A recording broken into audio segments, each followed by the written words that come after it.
So we're here at Exeter University. That's We've been here correct. before in the same space, a bit down there in the pond.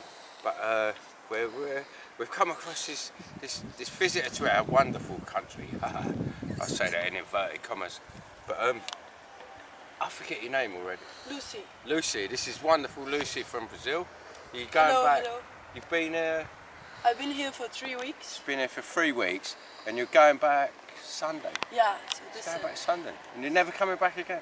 I don't know. Oh my God. The future, you Oh know. my God, well, it's the future. So like you've been walking around Exeter, like, which is in England, not Britain.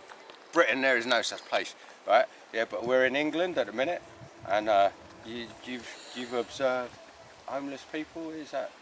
Yeah, so I've been in Exeter for 3 weeks now, and I did a bit of walking around the town, the city center, and I was very surprised that I saw so many homeless people, like especially in the early evening, because I'm from Brazil, you know, and I'm used to see homeless people and poor people, and I think it's very, very sad and very worrying situation.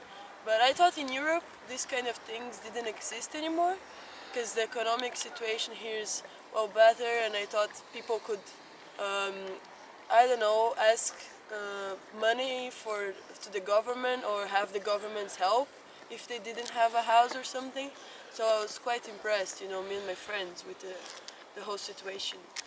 Yeah, it's like, well, the thing is, I mean, you do get benefits. You are entitled to benefits, but they, I mean, yesterday there was news that they sanctioned people, which means they stopped their benefits, right? Yeah, for the strangers. There was someone who was sent by the job centre who give you the benefit, unemployment benefits, and he was sent to an appointment, to a meeting, and he actually went to the meeting, and they said, you didn't attend the meeting, we're stopping your money.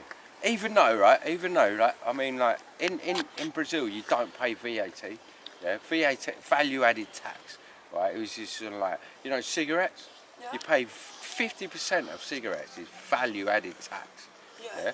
I mean, I'm saying this because, like, Lucy is from Brazil, right? So the VAT is all tax. So you got that is tax. Even if you're unemployed, if you smoke, you're paying tax. Yeah? So all this tax, like the population of Britain has risen by 7 million people since Tony Blair was. When was Tony Blair in? 97 to 2005. 97 to 2000, right? And he was in power, and the population was risen by 7,000 people. So that's 7,000 people paying VAT on everything they buy. That includes VAT, right? So the economy has risen, and our money has dropped. Like we actually pay national insurance, which is another form of tax, right? To claim benefits. I mean, we helped build this university. Me and matey there, the producer, me and the producer actually built this uni. We spent years building this uni. Yeah, for a pittance an hour, £6.60 an hour. Yeah, and in London, if we was working, we'd get about £8 an hour, and it is bad. Yeah, I think like this kind of taxes you said, the VAT, Yeah. the taxes that are hidden in the products we buy, I think they're the worst kind of tax, because then you tax only the people who has less money. You don't tax the great rents, you know, people who actually spend a lot of money with useless stuff, like people who don't use their money for production or for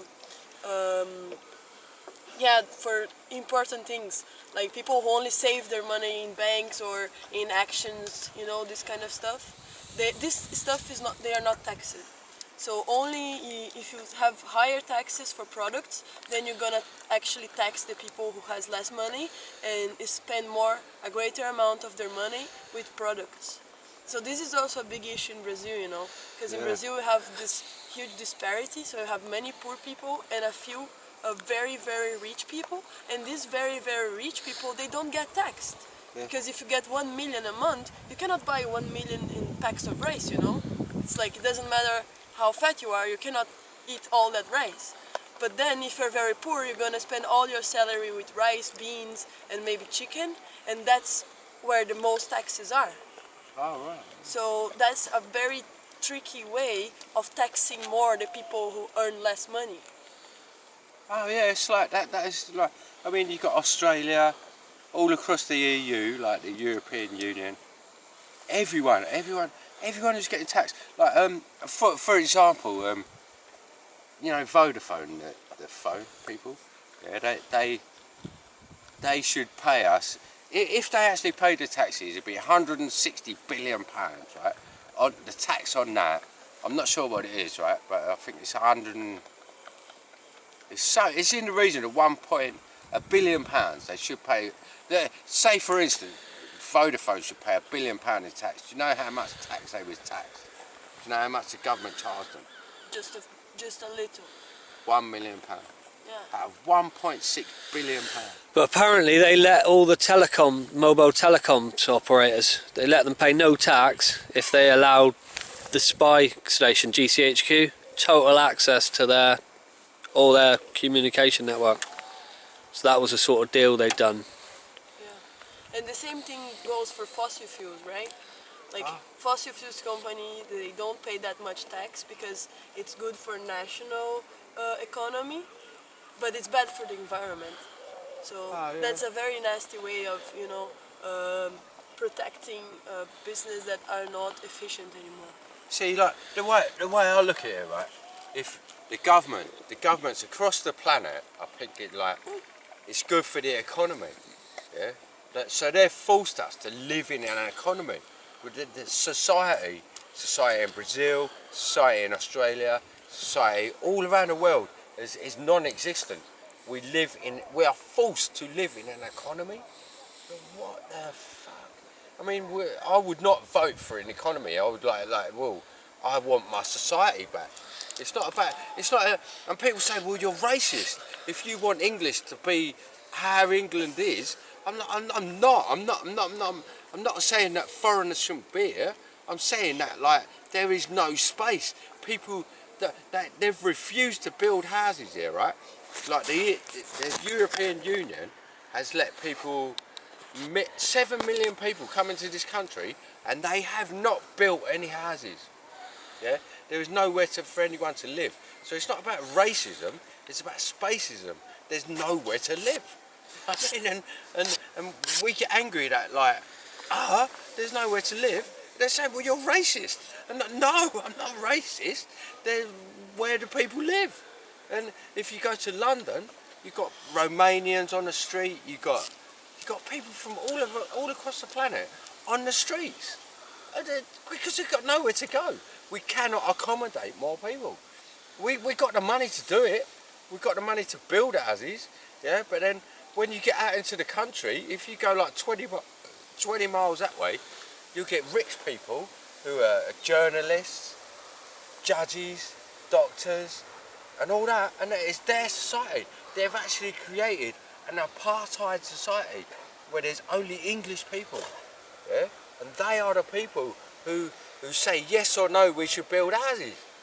They are the people. They're like, I don't want loads of Romanians living next door to me. My £4 million house will only be worth 2 million if they're living next door to me. That's like, it's them and us. Yeah, you know what I mean? It's like. And then you're back to the homeless people in Exeter, right? Yeah. So Yeah, I think Exeter has enough space to accommodate more people. It just needs the right incentives. You know, the government needs to take the right actions, because I think it's very sad if you have such a beautiful town as Exeter with all the historical sites and all the culture, but you still don't provide home for your citizens. Well, do you know? That's a problem. Do you know the only people who help homeless people in Exeter are the churches. There's a place called St Petrok's, and that is a church, Christian church, and they help the homeless. Yeah, you've got other charities that help the homeless, but the government won't. The government will not help, and I mean that is nothing. That from what I know about Brazil, right? Brazil is extreme. Brazil scares me. Like, the way they treat. Yeah. And, oh man. Yeah, we have lots of problems. I guess the problem with poverty, it diminished a little bit because the last government we had tried to do some changes for improving lives of very poor people with providing them with food assistance, for instance, but I think it's way far from the good situation, you know. I think the government should definitely think of more intelligent solutions for the problem of inequality, of economic and social inequality in the country. We should have better education and also more jobs opportunities, you know, training and actually providing people with good housing, because the government now has a project for providing people with cheap houses and also financial assistance so people can pay for their houses. Even if you're really poor, you can get a loan with very low taxes and you can pay it so you can have your own house. So the idea is really, really great, and I think the government must be recognized for the idea, but the implementation, it doesn't work. When you go to implement the houses, they are far away from the center. There are no bus lines over there. There is no like sewage, and there is no other public services. And usually those accommodations, they are very, very poor quality. So we say, we're gonna give you a nice house and you can pay it in very small amounts, but then when the person moves there, it's just falling apart, you know. And there are several cases that the houses were not delivered, so people actually paid for them and they never got their apartment. And there were other cases that people moved in and then the building started cracking the walls, like in the first year. So these things, they are not in the news, you know. But I think you should pay attention to that, and I think, yeah, you should give your citizens a nice place to live and nice things to eat. You know, give the people the opportunity. In Brazil, in Europe, in the UK, in Exeter, everywhere. Yeah. Oh my God, you know so much. Okay, guys, getting cold. Bye bye. Good luck with your video. Cheers. Bye, Mark. Sorry. Good luck with everything. Okay? So are you on Facebook and that? Yeah. But you can. Can I send you a friend request so you Yeah. can see this video? Sure.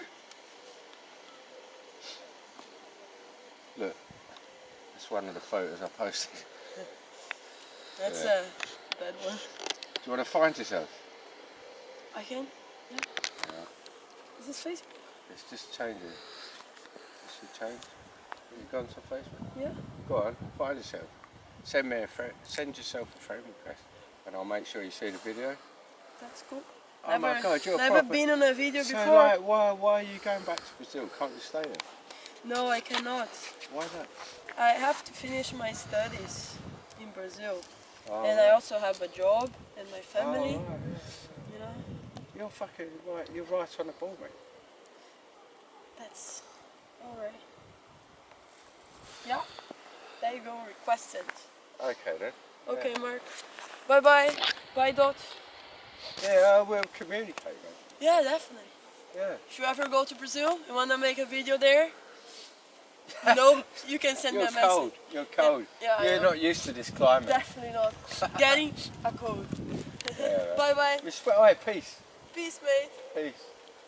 We'll make it. We'll change the world. Yeah, we will. Definitely. You know what I mean? Randomness. Randomness.